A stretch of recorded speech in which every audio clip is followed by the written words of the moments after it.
Good afternoon. The first item of point of order, Douglas Ross.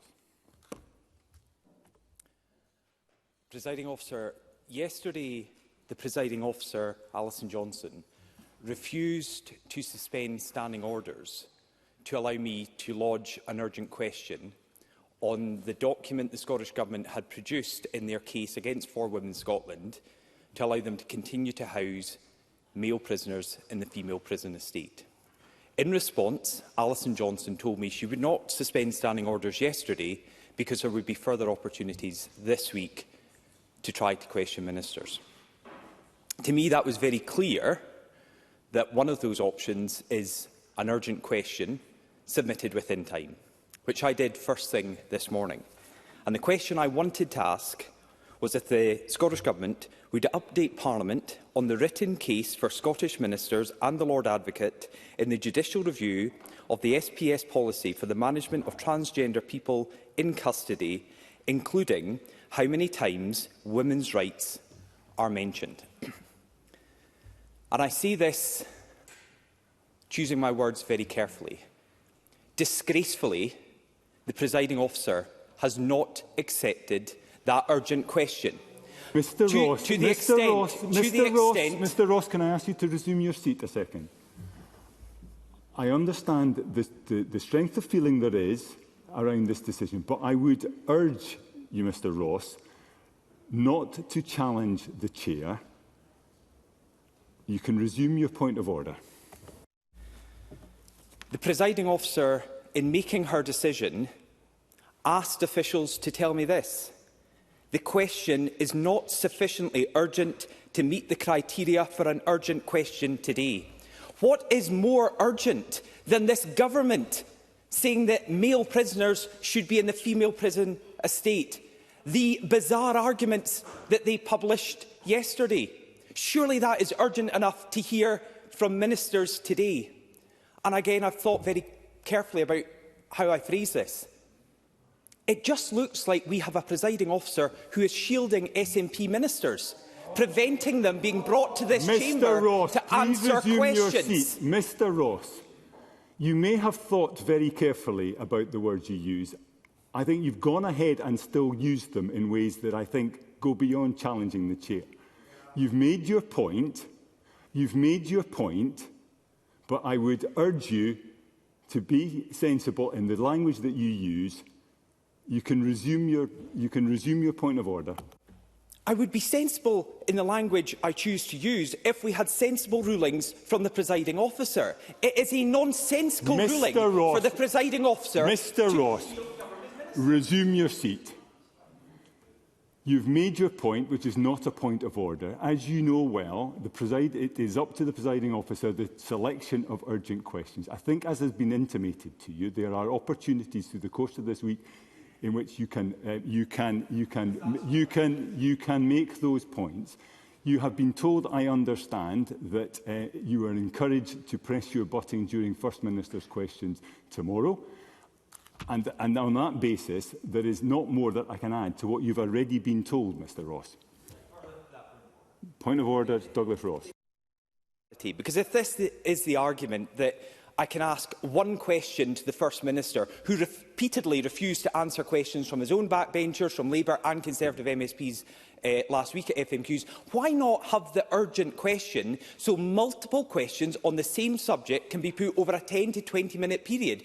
Now we're going to get 30 seconds maybe to question the First Minister tomorrow, when ministers should be put under the cosh on this. They should be challenged repeatedly by MSPs across the chamber. That's what our urgent questions are for, and this presiding officer is not allowing it, and I think that is a disgrace.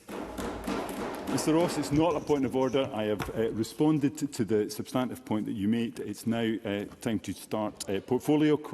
Point of order, Rachel Hamilton.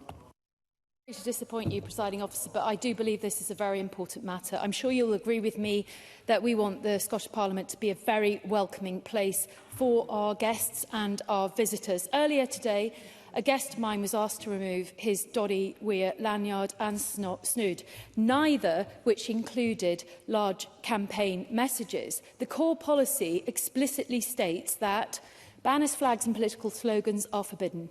This includes clothing that displays large or overt political branding or campaign messages. As you can see from this lanyard, it has no political messaging. Presiding Officer, can you please advise if your office has changed the visitor policy without us knowing, and will you personally undertake to investigate this affront to a guest who had absolutely no political branding on his being? Thank you. Thank you, Ms Hamilton. I'm not aware of the circumstances of the case that you have raised. For clarity, this is an SPCB policy, but I am concerned to hear about what you have described. I will ensure it is looked into and that a response is provided both to you and to members who I'm sure will have an interest in that. Point of order, Tim Eagle. Sorry, Presiding Officer, I realise that people want to carry on with rural questions, and please believe me that I do want to do that, although these points I think are critically important. But, Presiding Officer, I can't help but rise, because Standing Order 13.7 deals with portfolio questions that we're just coming into. And by convention, my understanding is that when members put their names forward towards that drawer to be picked, they will submit a question. Yet today, 3 SNP members have decided not to lodge their question. Now, I've got a whole bench, rows of people here that want to ask a rural question. So please will you, I seek your guidance, Presiding Officer, but please will you ensure that those of us that are in this chamber that want to ask a question on rural will get selected today, rather than the SNP who haven't put questions forward. Thank you for your point, Mr Eagle. I think, as I and the Presiding Officer has made clear in the past, where members are picked out the ballot to ask a question, they should make sure that they are available in order to ask it. I think it is disappointing, again, to see a number of not lodged questions on the paper today. I would simply reinforce the message that the Presiding Officer has previously put out. She has spoken to the Minister for Parliamentary Business about these specific cases. But all I can do is emphasise the importance that members should take care in putting their names into the ballot, that they are going to be available to ask the questions. With that, we proceed with Rural Affairs, Land Reform and Islands questions. Question 1 is not lodged. Question 2, Paul O'Kane. To ask the Scottish Government what cross-government action it is taking to support island connectivity in the West Scotland region. Mr Jim Fairley. Thank you very much, Presiding Officer. The published strategies such as the Strategic Transport Projects Review 2, National Islands Plan and the Island Connectivity Plan outline our commitment to maintain and enhance the connectivity across Scotland. These strategies include ongoing and proposed investments in ferries, roads, railways and other infrastructure across the west of Scotland. Recent and ongoing investments include works at the Cumbria Slipway and new vessels such as the MV Glen Sannox. Wider committed vessels projects will see 1/3 of the Clyde and Hebrides fleet renewed in the coming years. Paul O'Kane. I thank the Minister for that answer, but he knows well the frustrations and anger of local communities on Cumbria, Arran and the mainland ports that ferry routes to Largs, Ardrossan and Troon are being delayed. There's a fiasco in our ferries, I think we all know that. I want to ask him in particular, though, about what he's going to do to rebuild faith with these communities, because that's going to require the physical upgrading of infrastructure, which he has referred to, which has been for too long neglected, which will demonstrate a long-term commitment to connecting our islands. So in terms of the Cumbria slip, which he mentions, will the government be able to say what has been done to make sure that this progresses on time and in budget with minimal disruption? And regarding Arran, I note the First Minister's comments that the acquisition of the harbour is at an advanced stage, but will the government commit that any acquisition comes with an infrastructure investment plan to upgrade the harbour and reconnect Arran and Ardrossan? Minister. So the first point that the member puts to me was how we're going to rebuild trust, and I accept the fact that there is trust to be rebuilt. But since being re-elected in 2021, the Scottish Government has delivered the MV Glen Sannox into service. We bought and deployed an additional vessel in the MV Loch Freesa. We've extended the charter of the MV Alfred to provide additional resilience. We've chartered the MV Arrow in recent months to provide cover and additional capacity in the Nifs and the Chiffs routes. We've commissioned 2 new vessels for Isla. We've commissioned 2 new vessels for the Little Minch routes. We've commissioned 7 new electric vessels for routes across the west coast. We've started the procurement of 2 new freight vessels for the Northern Isles routes serving Orkney and Shetland. We've progressed investment in the key ports and harbours, has been mentioned. We've progressed considerations around the potential purchase of Ardrossan Harbour. We've confirmed additional revenue funding of £270 million between 2018-19 to 25-26 to support the operation of local authority ferry services. We've published the Islands Connectivity Plan strategic approach and the long-term vessels and ports plan approach. We've introduced free vet travel to under-22 islanders in the inter-island ferries in Orkney and Shetland and the Outer Hebrides. And we've extended the Young Persons Concessionary Travel Scheme that provides islanders with 2 free return journeys. Thank you, Minister. The point I'm making is we're doing an awful lot of work to try and rebuild that resilience, and the points that he makes about the specific Cymru section, we can pick that up as a further consideration. Brief supplementary, Kenneth Gibson. Thank you, Presiding Officer. CalMac's original plan to have the single-vessel MV Alfred service Arran, while both the MV Caledonian Isles and MV Glensannox are unavailable, is inadequate. While the situation has improved since CalMac was forced to deploy the MV Isle of Arran, the MV Glensannox and MV Caledonian Isles return to service has been delayed yet again. Will the Minister press CalMac to ensure that MV Isle of Arran stays on the route until Arran's primary vessels return and have managed several consecutive days of reliably serving the people and communities of Arran? Minister. I absolutely take on board the point that Kenneth Gibson makes. He's been a fierce advocate for his communities in regards to ferries, and it is very frustrating that the community of Arran are facing a further delay in the return of the MV Calais Isles and the MV Glensannox. The ministers and officials continue to engage with CalMac to ensure that all options to expedite the repairs are being considered. The MV Isle of Arran is expected to be redeployed to the original timetable on the Oban Craig Muir service when repairs to the Alfred lifts are completed. The redeployment of vessels is particularly challenging due to the annual overhaul schedule at this time of year, but CalMac are committed to ensuring the lifeline services are maintained to our islands, and I am glad to advise that the Alfred's current charter has been extended to the end of February and will remain on the Troon-Brodick route until the regular vessels resume service. This winter we have also been able to support the funding to maintain the dedicated service in the secondary route on Arran via Lochranza, which has maintained that dedicated service. Thank you. We are going to need shorter questions, even in the absence of lodged questions. I call question 3, Richard Leonard. Thank you, Presiding Officer. To ask the Scottish Government what consultation it has entered into with the Scottish Information Commissioner regarding the publication of controlling interests of recipients of payments made under the Agriculture and Rural Communities Scotland Act 2024. Cabinet Secretary Mary Goodge. The Scottish Government consulted the Information Commissioner's Office regarding the publication of data of recipients of payments made under the Agriculture and Rural Communities Scotland Act 2024 as required by Article 36(4) of the UK General Data Protection Regulation UK GDPR at the time that the Act, then Bill, was introduced. The Scottish Government did not consult the Scottish Information Commissioner as that office's remit is limited to regulating compliance with freedom of information legislation for Scottish public authorities.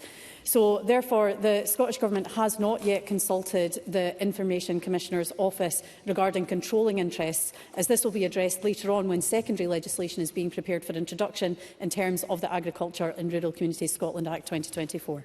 Richard Leonard.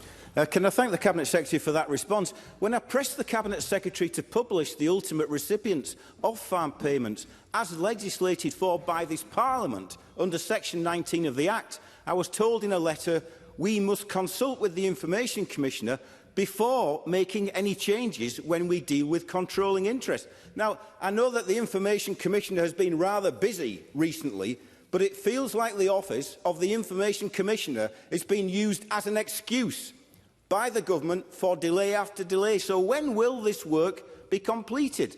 The regulations came into force 3 weeks ago.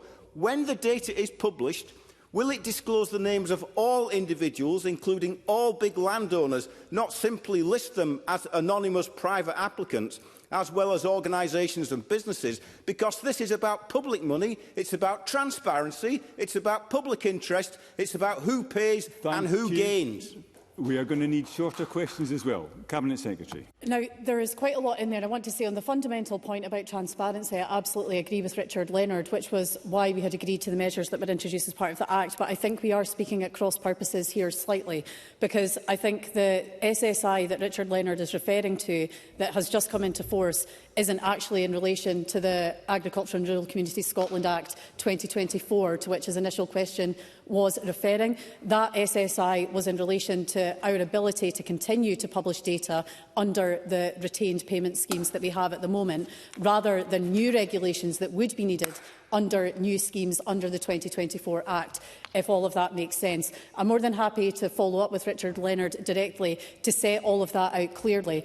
And I wouldn't want him to think, or any member in the chamber to think, that I am by any means using any excuses of the Information Commissioner's Office. As I said in the last part of my initial response, we haven't yet consulted them on those specific regulations, because those specific regulations would be brought forward when we are using those other powers. Thank you. Question 4, Gillian McCubb. To ask the Scottish Government how it plans to ensure that future farm policy aligns with Scotland's climate and biodiversity targets in light of the concerns raised by environmental stakeholders regarding the agricultural reform process. Minister. Thank you, Presiding Officer. The reforms that are already underway, aligning agriculture with climate and biodiversity targets while sustainably producing food. This year, we have increased ecological focus areas, meaning that more land is farmed in ways benefiting nature and climate. We will continue to develop our agriculture support policy in a way which works for climate, people and the rural economy. We will continue to engage with Scotland's environmental sector as reform advances, but we can only meet climate, nature and sustainable food production goals if we have a successful farming and crofting business.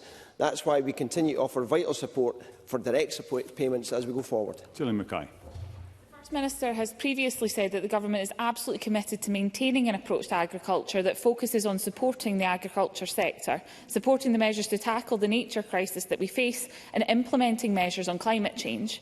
How does the Minister propose to deliver on that now, given that leading environment organisations have lost confidence in the process? Minister. Well, the fact that we've had members of the ARIOB leave, which is exactly what Gillian is referring to, that's a decision for them, and I think it was the wrong decision. I think it was a regrettable decision, and I think it's one that they will regret themselves. But that doesn't alter the fact that this Government is maintaining direct supports in order to maintain rural communities, because without those strong rural communities, we cannot deliver the biodiversity and nature promises that we are looking to deliver, and that will be the process that we continue on. Thank you. There is a lot of interest in supplementaries. I will try to get everybody in, but the questions will need to be short, as will the responses. If they are not, I'm going to cut across them. First, Emma Harper. Thank you, Presiding Officer. There is near universal consensus that things must and will change in agriculture, but does the Minister agree with me that if we want an agricultural sector that can do the heavy lifting for climate and biodiversity, we need to continue to support Scotland's agricultural producers to do exactly that, produce?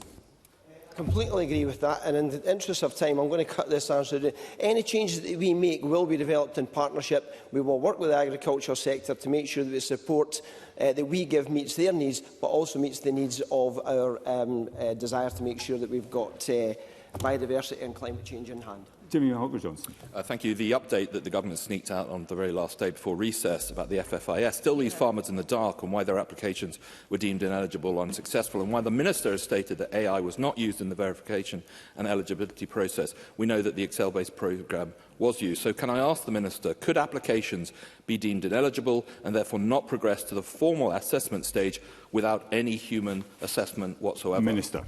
I presume we're now talking about the FFIS scheme, which has kind of gone off topic. And given the fact that we're going to be having a debate tomorrow, there'll be an awful lot of these questions answered tomorrow.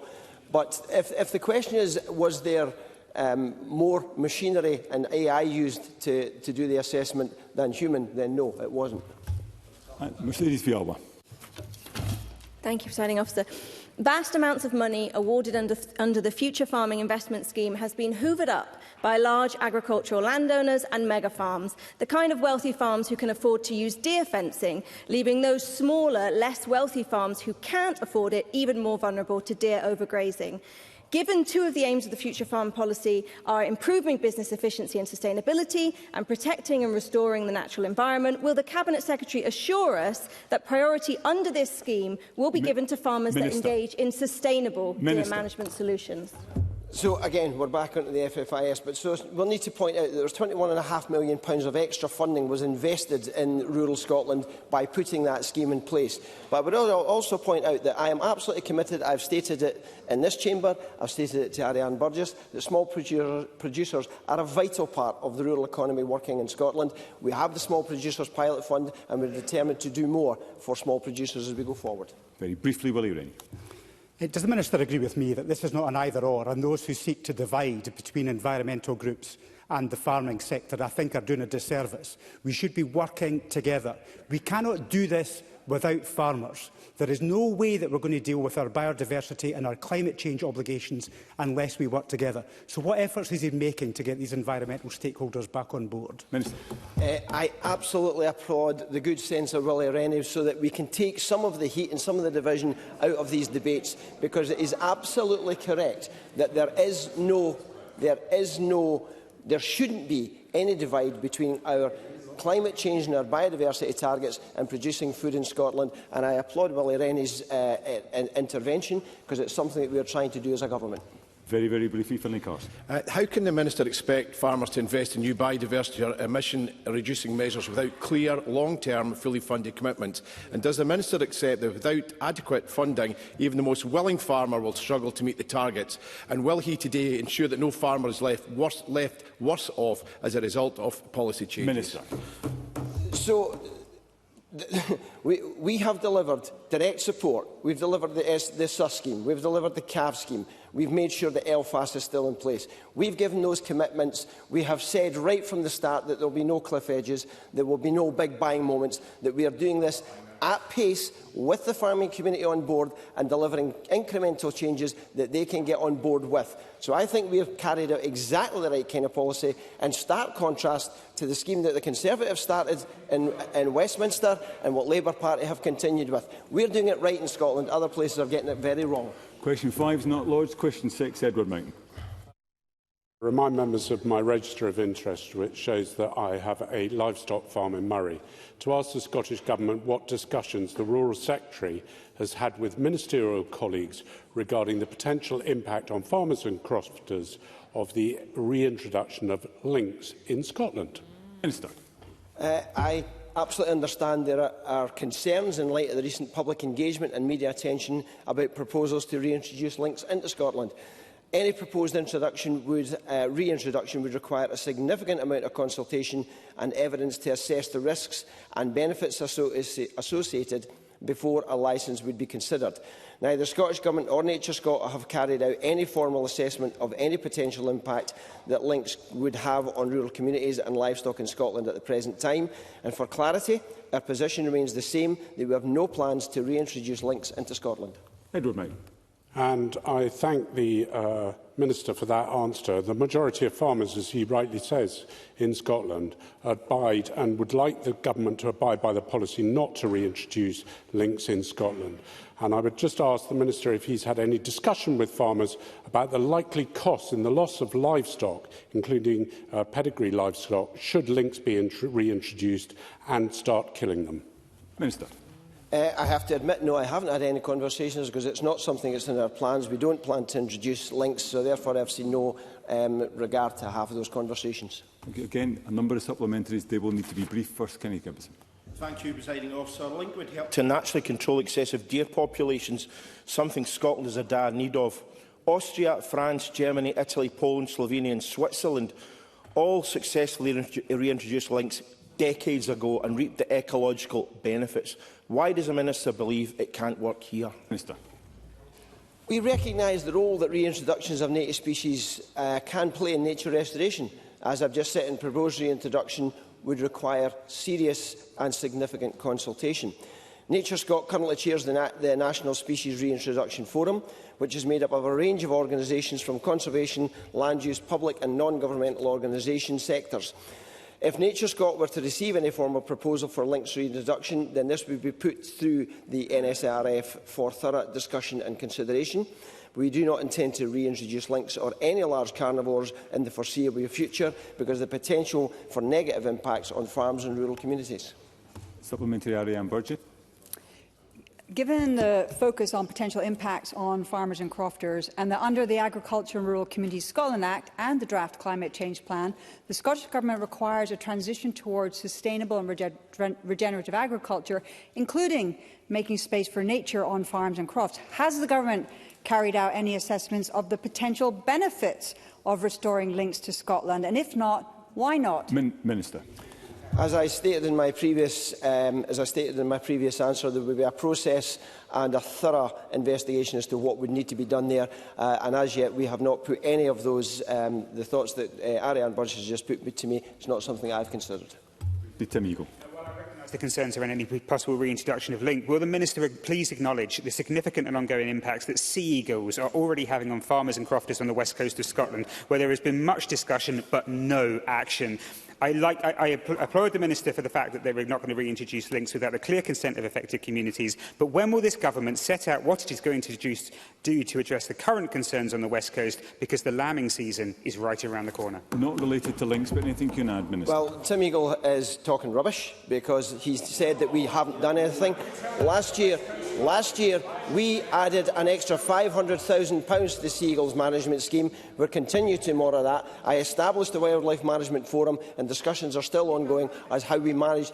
Go back to the point that Ariane Burgess just made. We need to make space for nature and to farm. So we are trying to find the balance for both. That's why we put the extra £500,000 into the Sea Eagles Management Scheme last year, and it's why we're committed to making sure we work with the sector. Thank you. I would be obliged, particularly from members, Mr Eagle and Mr Carson, who I have allowed for supplementaries, if they wouldn't then shout from a sedentary position. Question number 7, Paul McLennan. Yeah, thank you, Presiding Officer. Excuse me, to ask the Scottish Government what discussions it is having with UK Government to ensure that the consultation on combinable crops will deliver for Scotland's arable farmers. I'd like to thank Paul McLean for that question, because it's very important, because our arable producers face significant challenges, including volatile markets and extreme weather conditions. From conversation with stakeholders, I understand that the sector has a long-term concern regarding the supply chain. DEFRA are carrying out a supply chain fairness review into the combinable crops sector, with a consultation open until February the 4th. My officials have been closely involved in the consultation process and will collaborate in the development of any resultant policy measures, ensuring that the views of Scottish stakeholders are explored and understood as part of the wider consideration of whether any interventions need to be developed. Paul McLennan. I thank the Minister for his answer. East Lothian produces excellent grain. However, the sector has faced issues, as the Minister said, in relating to one of the hardest harvests in years. Dry spring and summer, growers, especially malting barley producers, face huge pressures. Growers are being left to carry the can for decisions that are made beyond their control, whether it's vague contract wording, inconsistent testing standards or an unwillingness to share risk.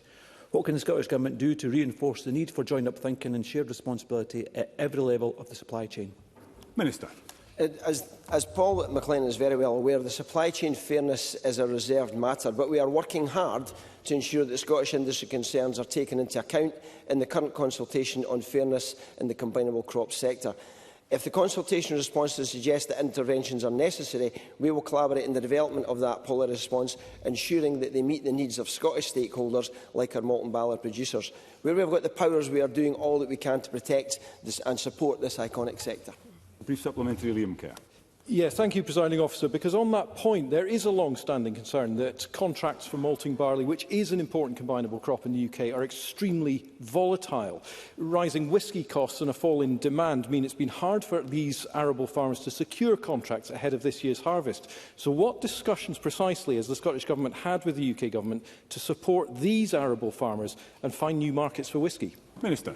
Well, Liam Kerr actually makes a very good point, because when we've got the global disruption that we currently have right now, I applaud the efforts of the First Minister to try to make sure that the tariffs were reduced in America, because that's exactly where that product for the malting barley goes. As I've said, we are part of the conversations that the UK Government are having in the supply chain fairness, and that work is ongoing, and we will continue to represent the industry as much as we can. Thank you. Question 8 not lodged. That concludes portfolio questions on rural affairs and islands. Point of order, Jamie Halker-Johnson. Thank you, Presiding Officer. Sorry, in my efforts to accommodate your request for brevity, I neglected to draw members' attention to my register of interest as a partner in a farming business. Thank you, Mr Halker-Johnson. There will be a brief pause before we move to the next item of business to allow front benches to change.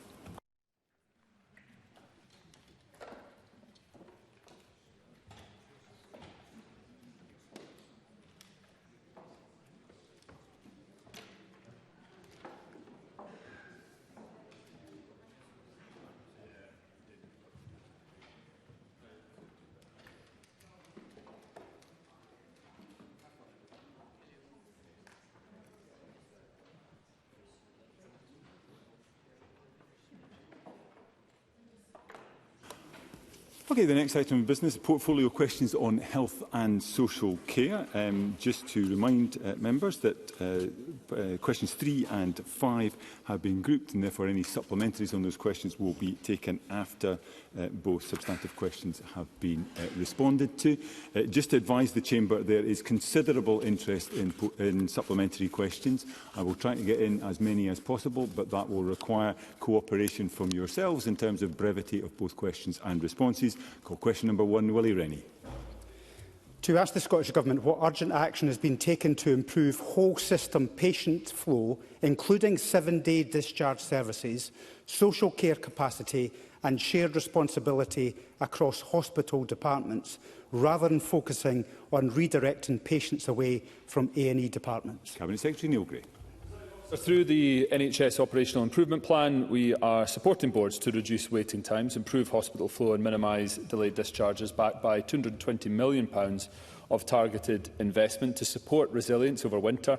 We are also providing up to £20 million to fund increased social care and reduced pressure on the hospital front door. All hospital departments and the wider health and social care system have a part to play and must work collaboratively to improve patient flow through the system, thereby ensuring that patients can receive the right care in the right place with no unnecessary delays to the patient journey. Willie Rennie. The most recent data from November underlines the significant problem that we still have, that 37% of patients presenting at A&E had to wait over 4 hours.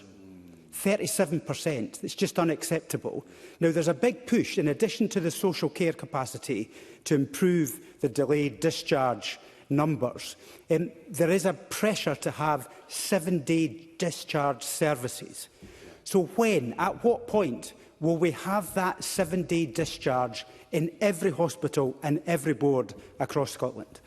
Cabinet Secretary. Thank you, President Officer. So this requires collaboration, not just at the hospital level, but also in a social care and a community care basis. And that's where we've been working with the Collaborative Response and Assurance Group, which is co-chaired by the Scottish Government, through myself and Mr Arthur, and COSLA, in order to ensure that those standards that we are expecting to be delivered on a consistent and national basis are happening, where we're seeing good practice in some areas, that is seeing 7-day discharge, that is seeing discharge before noon, that are working with your front door frailty services to ensure that there is that level of application and consistency across the country, so we can get better flow through the system. It's happening in some areas. I want to see it everywhere. Number of supplementaries. Again, appeal for brevity. First, Claire Hawkey.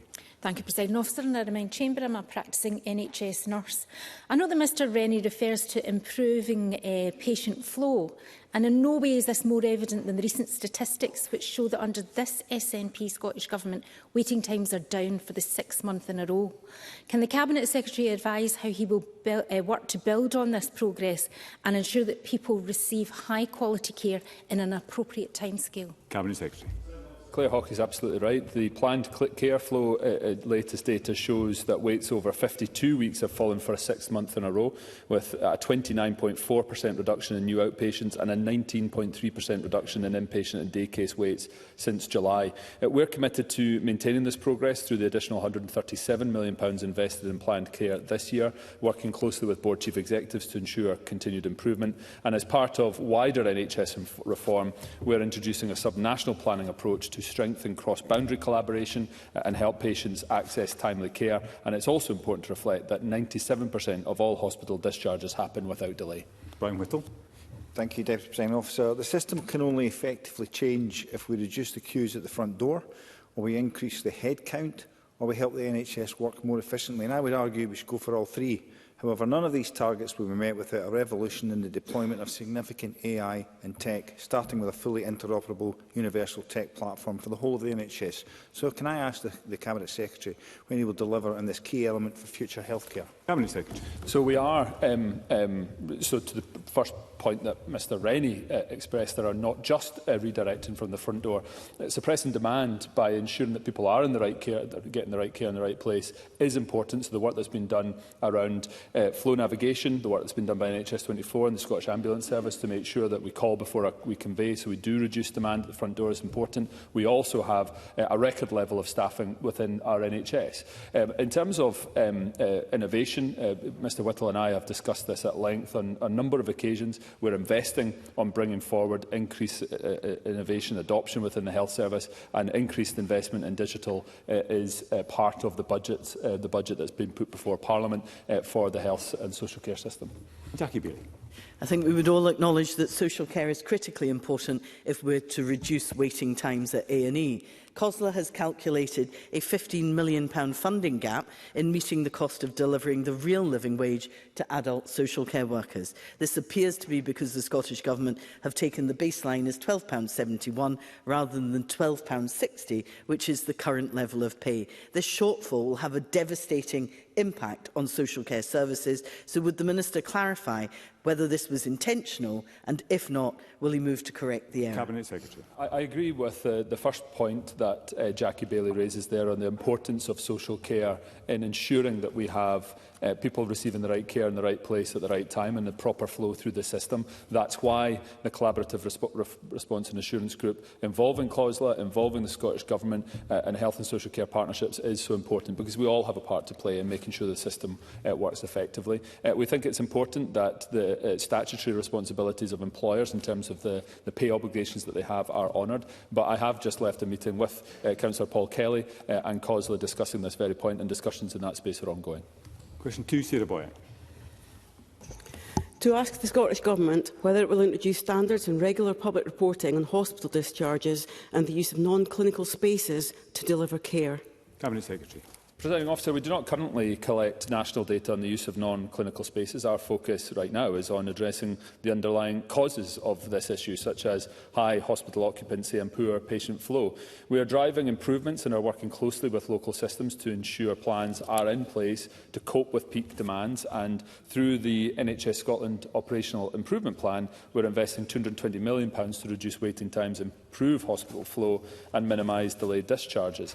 Regular reporting on hospital discharges is undertaken and published by Public Health Scotland and can be found on their website.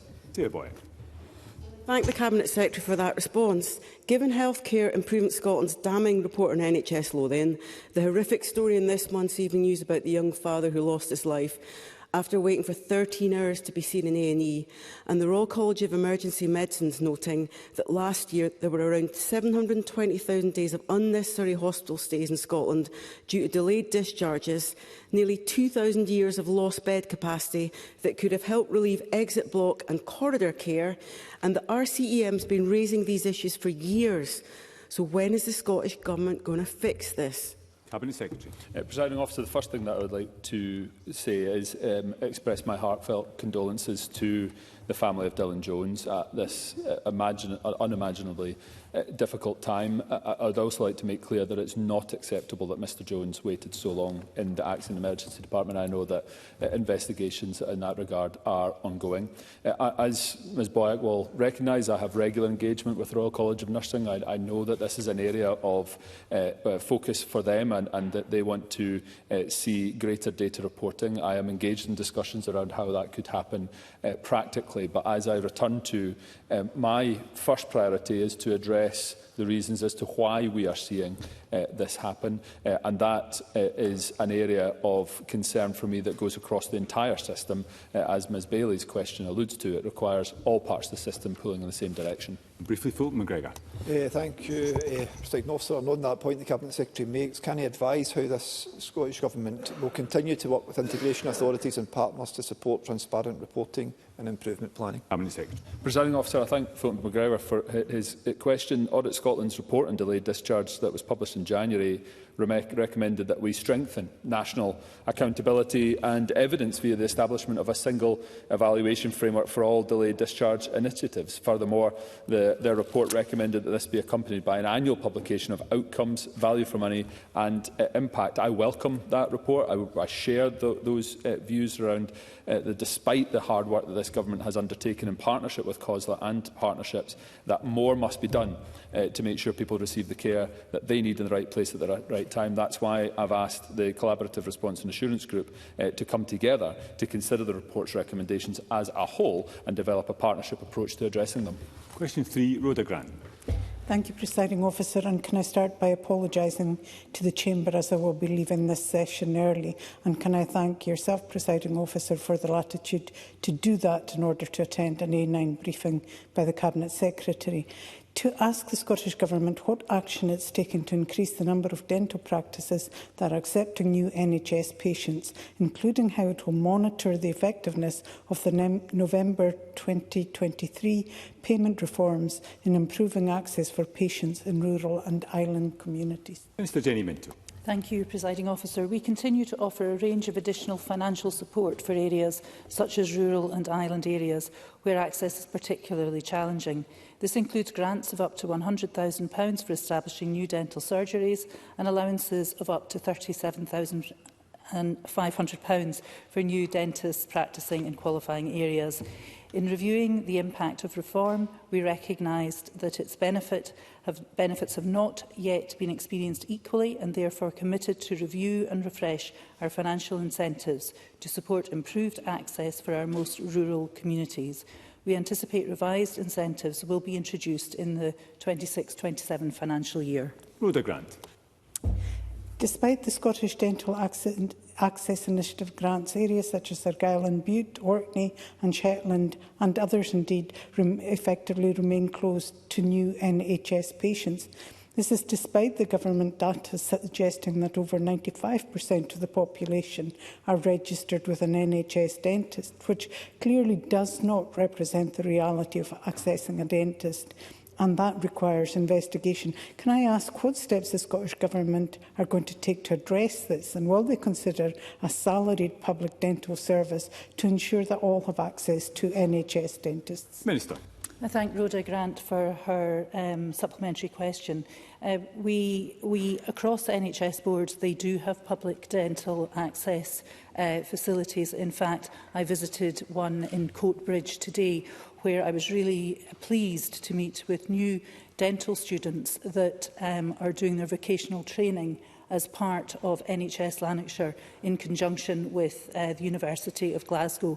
And this is a really important step forward, and they also offer vocational training in areas, for example, Dumfries and Galloway.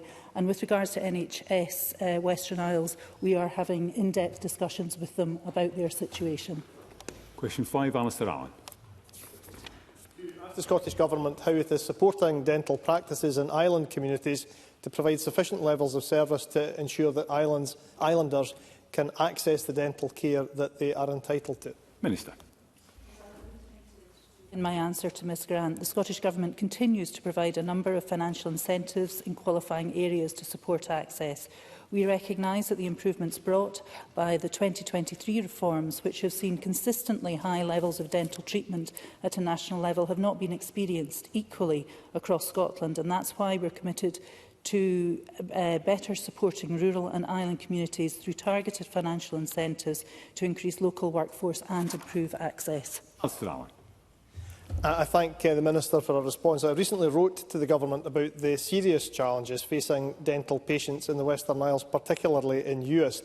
Recruitment is difficult, and the UK Government's removal of certain dental roles from the skilled worker visa list has clearly worsened the situation.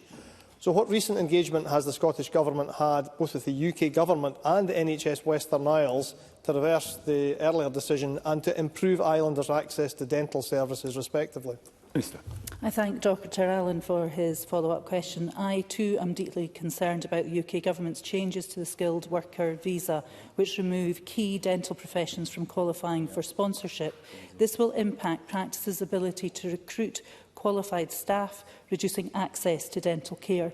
Last year, I wrote to the UK Government to urge them to reconsider these changes, and I am very disappointed that my request has been refused. As I said in response to Ms Grant, my officials are working closely with NHS Western Isles to improve patient access, and I understand they are recruiting new dentists to the area and are seeking locum provision in the interim pending successful recruitment. Supplementary. First hand is Gohan. Thank you. A declaration of interest to practising NHS GP. I have been told that no body currently holds end-to-end responsibility for practice-level governance in mixed NHS and private dentistry practices, and that addressing this now sits with the Scottish Government. The lack of responsibility placed on any body raises clear concerns about patient safety and clinical accountability. This is particularly important in rural areas because of dental deserts and the complete lack of choice. So what is the Minister doing to ensure all mixed dental practices are appropriately regulated? Minister. I thank Dr Gilhani for his question, and it is an area that I recognise, and I specifically have asked my officials to look into this. And briefly, Paul Sweeney. Thank you, Deputy Presiding Officer. We're seeing cases of residents in Butte having to travel by ferry to Paisley to access NHS dentists due to lack of capacity on the island. We've seen dental practices in Oban unable to take on new patients due to staff shortages caused by lack of housing. It seems to me that it's a holistic issue, housing, transport and healthcare, leading to a situation where many aren't able to see an NHS dentist. Does the Government agree that it's a systemic issue where we've got a lack of capacity for salaried posts in these places? Can that be created? And also, will she engage with Royal Colleges in Scotland to offer a licence in dental surgery course for international practitioners to convert in Scotland? Minister. I thank Paul Sweeney for his question, and I recognise, given he has quoted my own constituency in his question, I recognise the issues. And as someone that cares for all of Scotland and wants to ensure that everyone in Scotland gets good access to dental services, that is something I am really focused on. There are in a number of areas, for example, in the draft Scottish budget, we have increased the dental spend to over £500 million. It would be helpful if the Members' Party would support that budget to ensure that we can do that investment. We're also increasing this year the number of students, dental students within Scotland by 7% to ensure that we have that throughput, that pipeline of dentists. And I'll also, as I indicated in my response to Alistair Allen, there are certain things that the Scottish Government rely on the UK Government to change. So therefore, perhaps you could use your influence with your colleagues in Westminster to see if we can improve the visa access for dental therapists into Scotland, and also the exams that international dentists have to sit to allow them to practice in Scotland. Always through the Chair, and slight more brevity with the responses. We'll get through the supplementaries. Question 4, Rona Mackay. Thank you, Presiding Officer. To ask the Scottish Government how the work of the recently announced ADHD and Autism Task Force will affect integrated care for residents in Strathkelvin and Bearsden and for people across Scotland. Tom Arthur. The Children and Young Persons Neurodevelopmental Task Force was set up in partnership with COSLA last autumn, following the review of the implementation of the National Neurodevelopmental Specification for Children and Young People. The specification sets out the standards all services in Scotland should follow to ensure children and young people receive the neurodevelopmental support they need when they need it. The task force is supporting work to deliver the improvements identified in the review to progress implementation of the specification throughout Scotland. Rona Mackay.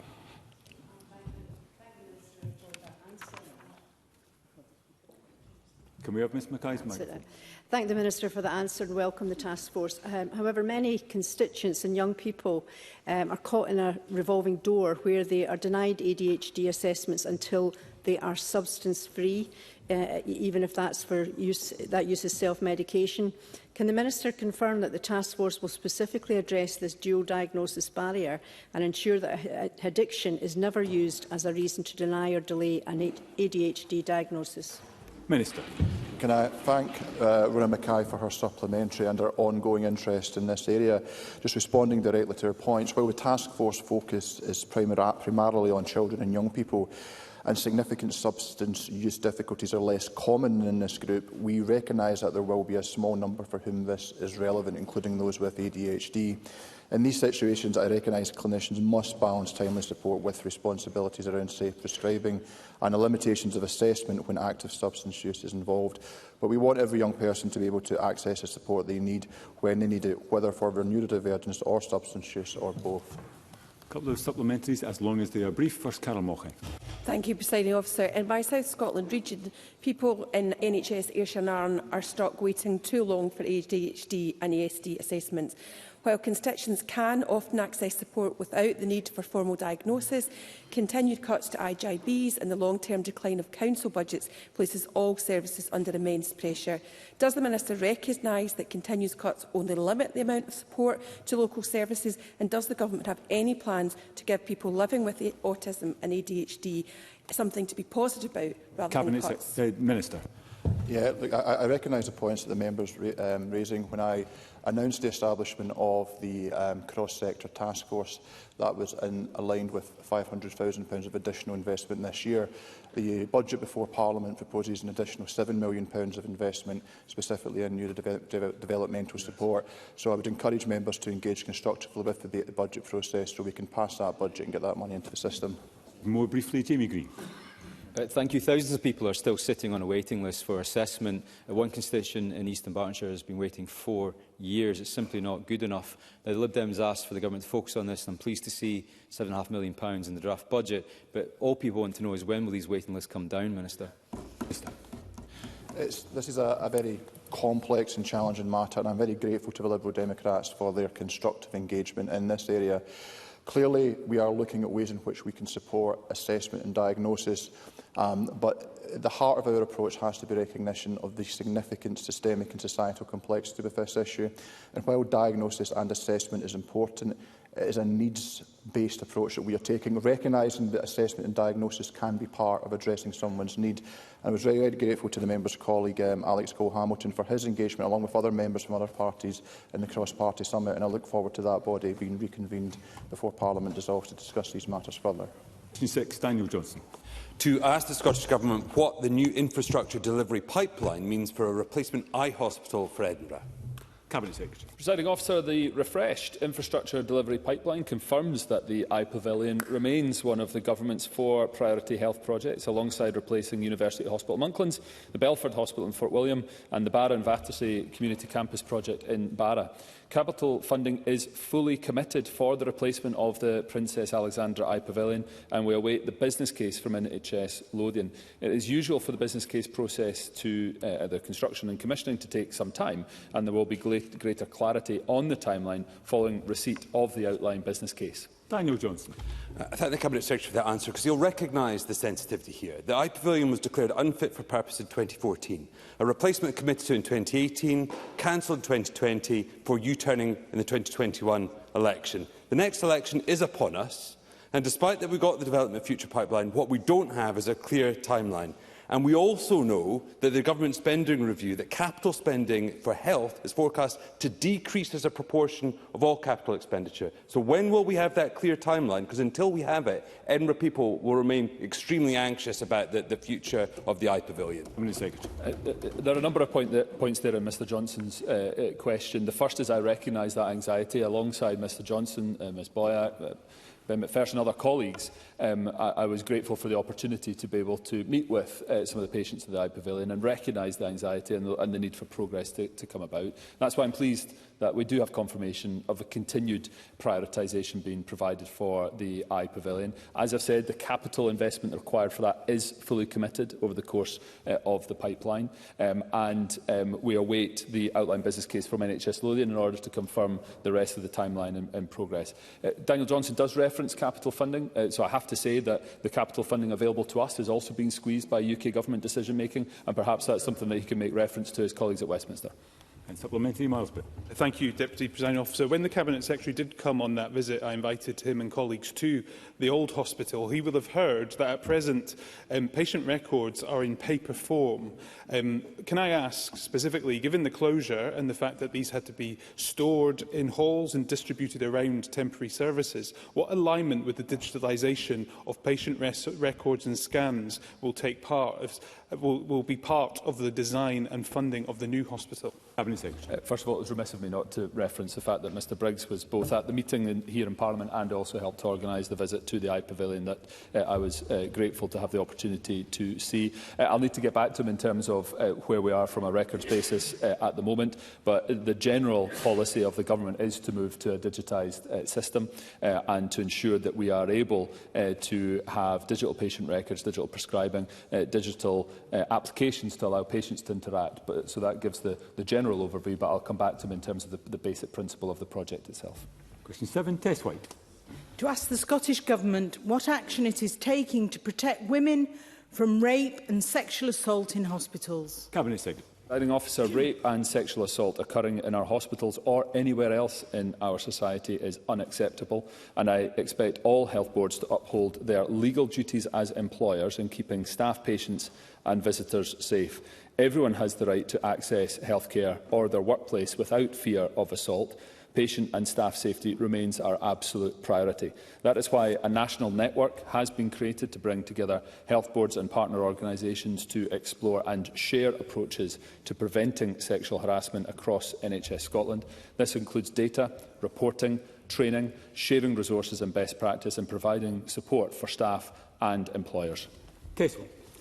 That's welcome. The Women's Rights Network, however, last year exposed there have been 276 sexual assaults and 12 rapes in Scottish hospitals over 5 years. The Patient Safety Commissioner said this may actually be an understatement and an underestimate, and has called for all health boards to consistently record or categorise all incidents of sexual assault and rape. Can the Minister now confirm that this is being done by all health boards, and whether the Minister agrees with me that every woman should be entitled to a single-sex ward? Cabinet Secretary. So there's again a number of elements there within Ms White's question. I have met Karen Titchener on this very topic and discussed this issue with her, gave her reassurance, as I sought to do in my first answer to Ms White, around the response that we have had to the Women's Rights Network Scotland report. I expect all boards to effectively report incidences of sexual assault or harassment, and expect, where there has been criminality suspected, that is reported to the police. Local boards have that local reporting obligation themselves, and I've got a very clear expectation on that. Ms White will be familiar with the Government's policy around single-sex wards, and that remains our policy, that we expect boards to provide single-sex spaces where that is possible. Thank you. We are over the time limit, but I'm minded to take the couple of supplementaries I've got on this, as long as they are brief, along with question 8. First, Claire Baker, briefly. Thank you. The Women's Rights Network research did find that assaults in hospitals weren't routinely recorded, and 133 did not hold data. While I hear the Minister's answer today, but can he give us assurances that following the report that he did have discussions with the Women's Rights Network, and what work is he doing to take forward their specific recommendations? Cabinet Secretary. Thank you, Presiding Officer. I have not met with the Women's Rights Network myself. The report has been debated here in Parliament. Ms Minto met with cross-party MSPs in May, and the Chief People Officer has also discussed the findings of the report with NHS Scotland HR directors. We are taking the findings of that incredibly seriously. I've set out a number of steps that have been taken by Government and obligations that we expect NHS boards to take forward as a result, and we will continue to monitor that progress. Briefly, Ash Regan. The human rights of women and girls in Scotland are not complex, and sex-based risk is real, and women and girls have unique vulnerabilities to sexual violence, including in institutional settings like hospitals, but also prisons, toilets and changing rooms. And protections recognised in law should not be optional. And the Darlington Nurses Tribunal judgment was very clear that failure to provide single-sex changing violated their dignity. So this vulnerability also applies to female patients in mixed-sex hospitals. So how many rapes of women and girls in Scottish hospitals are acceptable to this Government? None are acceptable to this Government. I've set out steps the Government is taking in order to provide the protections for staff and patients accessing services or delivering services within hospitals across Scotland. Question 8, Evelyn. Thank you, Presiding Officer. To ask the Scottish Government what assessment it has made of the potential benefits of walk-in GP clinics compared with other potential service delivery models. Cabinet Secretary. Presiding Officer, we are committed to making services more accessible for patients. As part of this, we're investing £36 million in walk-in GP services to provide the distinct benefit of allowing patients to see a GP without an appointment. The funding for the walk-in services is just part of almost £20 £2.5 billion allocated to the health portfolio, including a record £17.6 billion for NHS services and resources. Our continued investment in the NHS is allowing us to target areas which are experiencing long waits, reducing backlogs and getting people the appointments and treatments that they need as quickly as possible. Evelyn Tweed. I thank the Cabinet Secretary for that answer. Can it be set out how locations for the first walk-in clinics have been chosen and detail be provided on how they might operate?